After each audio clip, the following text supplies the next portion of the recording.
Assalamualaikum warahmatullahi wabarakatuh. Perkenalkan, nama saya Hauzan Afif dengan NIM 2111277, kelas HTNC semester 5, mata kuliah Hukum Konstitusi.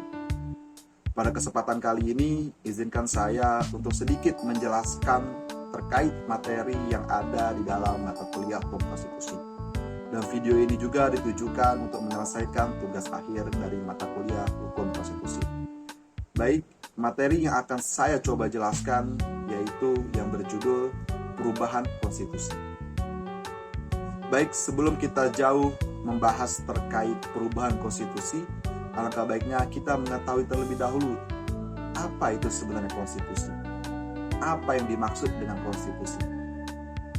Konstitusi adalah suatu dasar negara atau suatu dasar hukum di suatu negara, atau bisa dibilang juga hukum tertinggi dari suatu negara. Nah, konstitusi di negara Republik Indonesia itu adalah Undang-Undang 1945. Yang sudah kita ketahui bersama bahwasanya Undang-Undang 1945 adalah konstitusi dari negara Republik Indonesia. Yang artinya dasar negara Republik Indonesia itu adalah Undang-Undang 1945 dan hukum tertinggi di negara Republik Indonesia juga adalah Undang-Undang 1945. Lanjut kita kepada pembahasan materi, yaitu tentang perubahan konstitusi. Pertama, kita harus ketahui bahwasanya apa sih itu perubahan konstitusi. Perubahan konstitusi merujuk pada proses atau langkah-langkah yang diambil untuk mengubah atau memodifikasi teks konstitusi suatu negara. Merubah dengan arti yaitu mengganti konstitusinya, kalau memodifikasi dengan arti itu adalah mengamandemen undang-undang konstitusinya. Kemudian perubahan konstitusi yang terjadi di Indonesia itu sudah banyak sekali terjadi. Perubahan konstitusi Indonesia mempunyai sejarah yang panjang tentang perubahan konstitusi negaranya, dan di sini saya akan mencoba menjelaskan terkait apa saja sih yang telah terjadi atau berapa kali pengubahan konstitusi di negara Republik Indonesia. Yang pertama, Indonesia memakai konstitusinya yaitu adalah Undang-Undang 1945.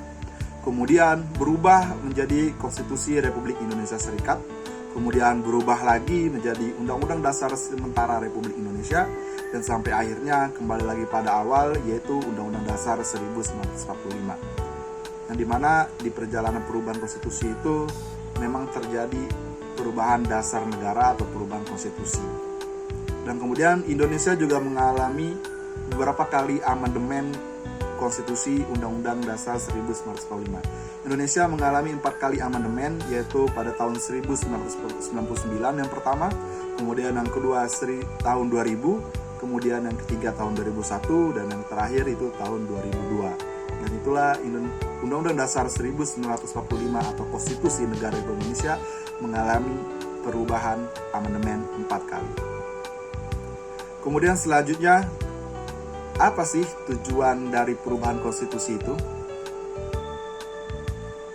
Tujuan dari perubahan konstitusi dapat sangat bervariasi tergantung pada konteks dan kebutuhan suatu negara.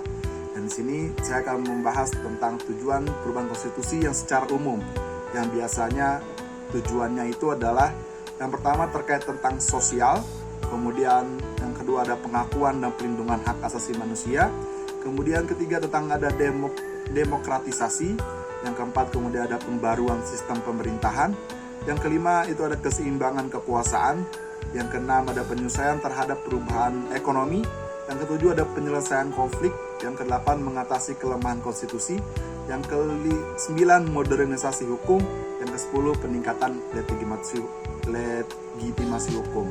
Dengan artian tujuan dari perubahan konstitusi itu adalah menyesuaikan dengan perkembangan yang ada. Seperti yang kita ketahui bahwasanya negara Indonesia ini adalah negara hukum, tertuang juga di dalam Undang-Undang 1945, yang artinya hukum itu adalah dinamis dan selalu berkembang. Maka konstitusi juga bisa berubah karena menuntut tentang perkembangan zaman juga, perkembangan sosial, perkembangan ekonomi, perkembangan teknologi dan segala macam, maka sudah jelas tentu tujuan dari perubahan konstitusi itu untuk mengikuti zaman yang terus berubah dan terus berkembang. Maka tujuan konstitusi atau tujuan perubahan konstitusi itu adalah untuk terus mengikuti perkembangan zaman yang ada di negara, khususnya di negara Republik Indonesia. Mungkin cukup sekian yang bisa saya sampaikan. Kurang lebihnya mohon maaf. Billahi taufiq wal hidayah. Wassalamualaikum warahmatullahi wabarakatuh.